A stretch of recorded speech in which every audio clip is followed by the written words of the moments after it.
Buongiorno da Rosolina Mare, buongiorno da Leandro Maggi, Spectacular Circus, Rosolina Mare 2023, con una proposta circense interessante, ed oggi siamo con Giacomo Costantini del Circo El Grito. Buongiorno Giacomo, cosa ci dobbiamo aspettare dal vostro spettacolo e da tutti gli spettacoli di questa tournée?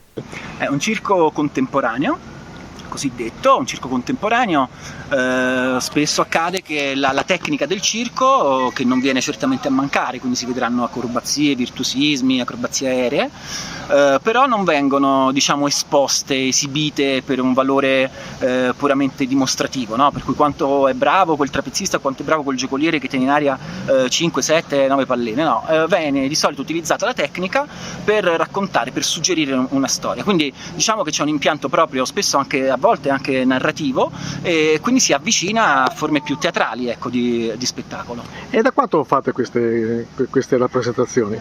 Il Circo El Grito è nato a Bruxelles nel 2007, quindi abbiamo festeggiato già i 15 anni, siamo un centro di produzione riconosciuto dal Ministero e niente, giriamo l'Europa e l'Italia con questo circo dal 2011.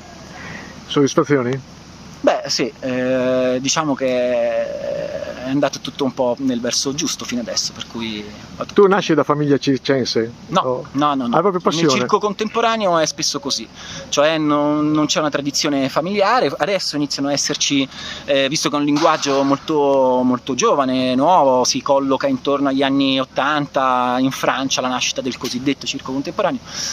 Ecco, insomma, spesso gli autori, gli interpreti di questo nuovo modo di fare circo non nascono in famiglie circensi, ma apprendono, diciamo, magari confrontandosi anche col circo di tradizione, come è stato il mio caso, però non sono nato in una famiglia di circo.